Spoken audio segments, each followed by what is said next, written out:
What's up guys, it's Tommy here and welcome to a brand new Liverpool news video where we will talk about how Liverpool could exploit the revolution that is going on in Saudi Arabia and the Saudi League, and which players Liverpool could sell in the next 6 to 12 months to fund the next phase of Liverpool's rebuild and to build a real super team.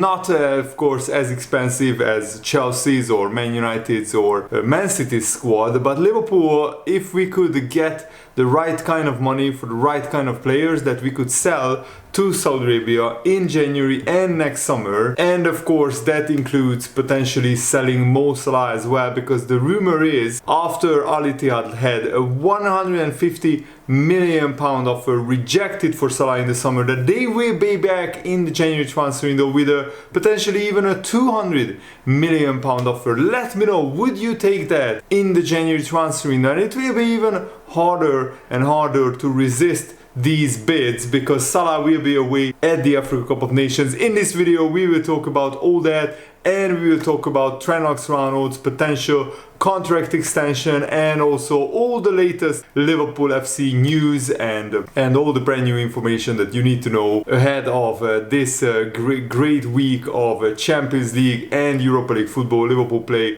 on Thursday against the LASK of Austria, and I'm really looking forward to the game because there will be so many young players starting, Bajcetic, Harvey Elliot, and potentially Kwanzaa having another game to gain more experience. He was really good and assured on the weekend against Wolves. So guys, if you enjoy these types of videos, make sure to leave a like, subscribe if you are new around here. And first I want to tell you how Liverpool could exploit the millions of pounds that is there in Saudi Arabia, because the Saudi League spent $900 million, which was only second in spending to the Premier League. So only the Premier League is the only league that spent more money than the Saudi Pro League in the summer, which is absolutely staggering. The Premier League spent $1.4 billion and the Saudi Pro League signed 94 players who are not from the region, so basically overseas players. And also just the Premier League netted $312 million from Saudi clubs, which is again a staggering number as well. Of course, the biggest player that Liverpool could sell to Saudi Arabia is Mo Salah, because he could fetch between 150 and 200 million as early as the January transfer window. But I would actually tell Salah, wait until the season is over and let's see whether we can win some trophies with Liverpool. Imagine if Salah announces that he's leaving Liverpool next summer, maybe just when Liverpool are about to play their final game of the Premier League season, so the Liverpool fans can say a proper goodbye to Salah and he can get a proper Legends goodbye, something that Jordan Henderson didn't get because nobody expected him really to leave. And imagine if Liverpool are playing a cup final, an FA Cup final or Europa League final,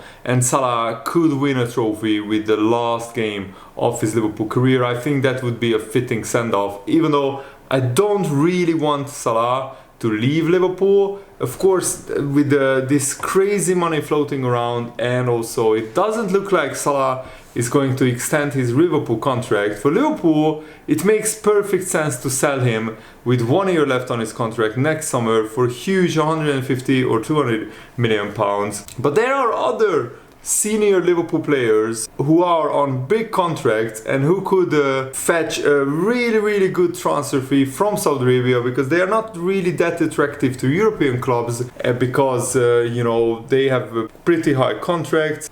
Costa Gomez just signed or is about to sign a new contract until 2027. Fabrizio Romano and James Pearce reported that. And probably this is Liverpool protecting the value of an asset, because I don't see, Tsimikas being too happy with being second choice behind Andy Robertson. But of course he's a few years younger than Andy Robertson, so there is a scenario where Robertson leaves and Tsimikas becomes our first choice left back if he keeps improving. And I think Liverpool need to learn their lesson. If you read the list of what kind of players left Liverpool on a free transfer. There is like a 20-25 player list. During the Jurgen Klopp era of the last 8 years of players leaving on free contracts, Emre Can, and just this last season, Bobby Firmino, Naby Keita, Alex Oxlade-Chamberlain, James Milner, last summer, there were other players leaving on a free contract. Daniel Sturridge left on a free contract, for example,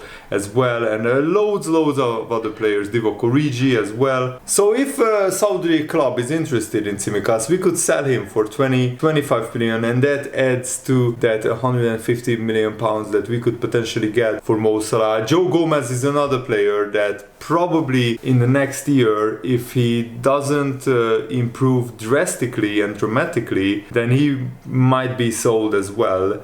Even though I'm hopeful that Joe Gomez can get back to his best after multiple long injuries, it would be ignorant to ignore the struggles that Joe Gomez faced in the past year. His body and his mind is not the same. It's not what it once was before these long injuries. It's inevitable. I mean, even the strongest players mentally, like Virgil van Dijk, suffered from the effects of a long-term injury. And I mean, Steven Gerrard at Al Ettifaq could make Joe Gomez one of his next targets after signing Wijnaldum and Jordan Henderson, two former Liverpool players. Joe Gomez could be next to join Steven Gerrard's club, and maybe he can pay 20-25 million to Liverpool. Or I mean, the club of the Saudi club can pay 20-25 million for Joe Gomez. Wataru Endo is another player potentially on this list. Even though he just arrived at Liverpool, you might have to wonder, is he really good enough for Liverpool? Jurgen Klopp doesn't really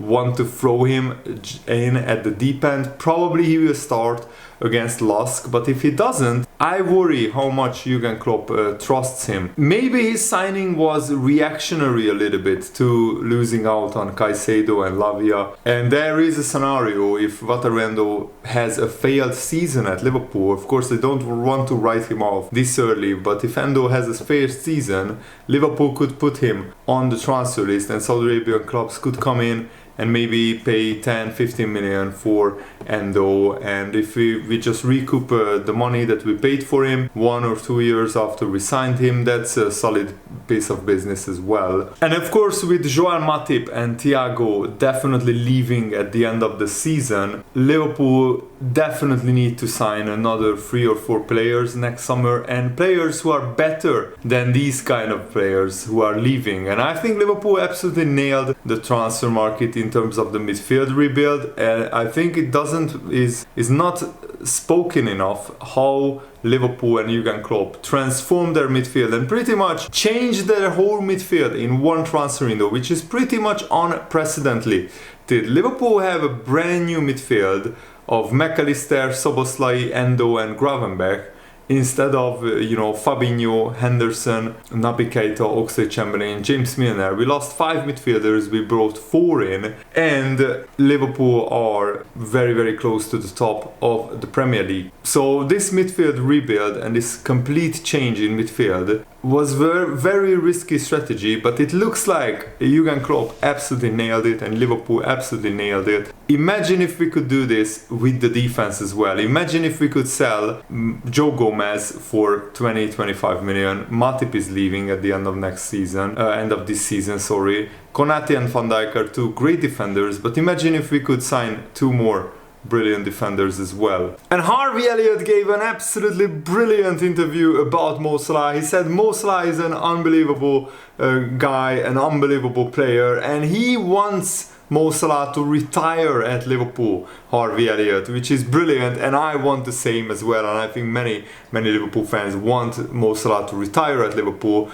But if he wants to move to Saudi Arabia to be the icon of the Saudi League as a Muslim, I can understand that as well, because of the culture that Mo Salah is probably the biggest legend and the biggest icon of. But Harvey Elliot said, touch wood, that Mo Salah doesn't go and doesn't leave Liverpool and he retires here, because I'm trying to learn of him and apply it to my game. Hopefully he doesn't leave and he's here for the rest of his career. To be learning from him is a dream come true. He's so hard to defend against. He has eyes all over the place. We see it week in, week out. Not only does he have the finishing ability that everybody sees, he is also the same with the creativity. You can always count on him, and that's absolutely brilliant to hear. So let me know, where do you stand on this topic? Do you want Liverpool to sell Salah next summer for 150, maybe 200 million pounds, or do you want Liverpool to give him a contract extension and to try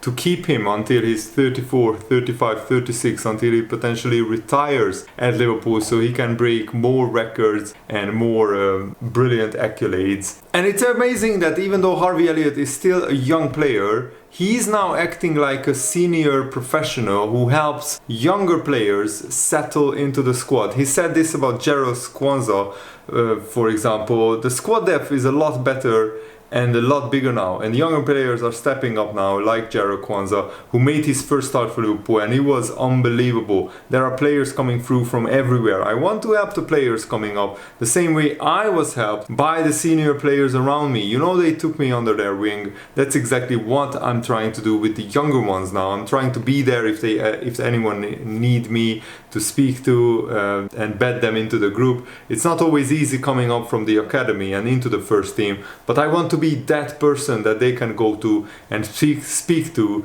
if they need anything, and that's absolutely brilliant and fantastic to hear. And good on Harvey Elliot, and I'm so happy that he scored the goal, even though it was given as an own goal. He got to celebrate the goal with the Liverpool fans, which was a really special moment. And I also loved how Konate went over and tried to help him get back onto the pitch like a bodyguard. The bromance between the Liverpool players is absolutely great to see. And multiple English newspapers are saying that Liverpool are looking to extend Trent Alexander-Arnold's contract. His current deal was signed in 2021, but he is now on course to see his weekly wage move to around £250,000 per week, which I think would be well deserved and justified. Trent Alexander-Arnold is a Scoutser. He is on course to become the biggest Liverpool legend since Carragher and Steven Gerrard came through the youth academy and became Liverpool legends themselves, and hopefully he will play the rest of his career at Liverpool FC, and hopefully he will sign contract extension after contract extension until he's like 35, 36, 37 years old. And I mean, imagine if you wanted to buy a right back as good as Trent Alexander-Arnold on the market.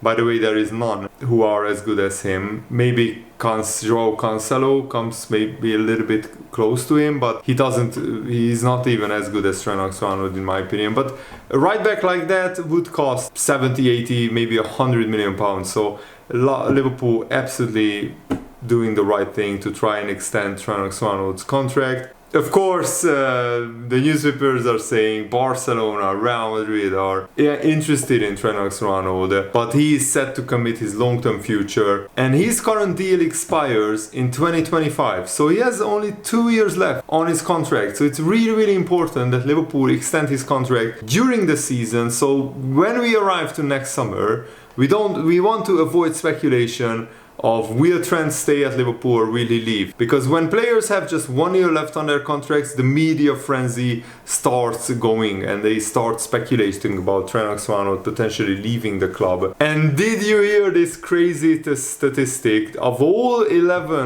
Premier League players in Premier League history, James Milner has the most wins against Manchester United, 11. The joint most away wins against Man United, 6. And he's the first player to win against Man United at Old Trafford with 4 different teams. Aston Villa, Man City, Liverpool, and now Brighton. Absolutely fantastic. And I think James Milner will be remembered mostly for his time at Liverpool, but it's great to see Brighton doing well, and it's great to see James Milner playing for Brighton and winning at Old Trafford. That's absolutely fantastic. And Peter Crouch joined a long list of pundits and experts praising my fellow countryman Dominic Szoboszlai and how brilliant of a start he had to his Liverpool career. Honestly, it has surpassed all my dreams and all my expectations. Dominic Szoboszlai already scored a goal at Anfield. Already he's lauded as a potential legend in the making. Already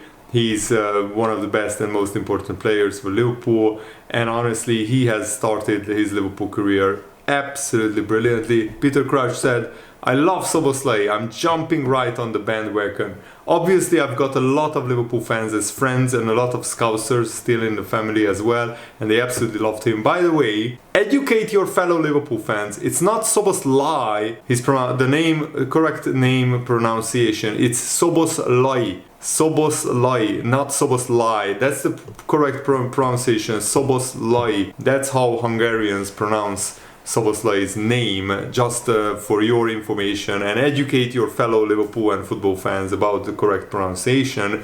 Obviously, I've got a lot of Liverpool fans who love Szoboszlai. He's a class act. I see him a little bit beforehand, but it surprised me how well he has taken to playing at Anfield. Straight away, he was like a Royce in a Liverpool midfield. He's a class act. He could end up being one of the signings of the season.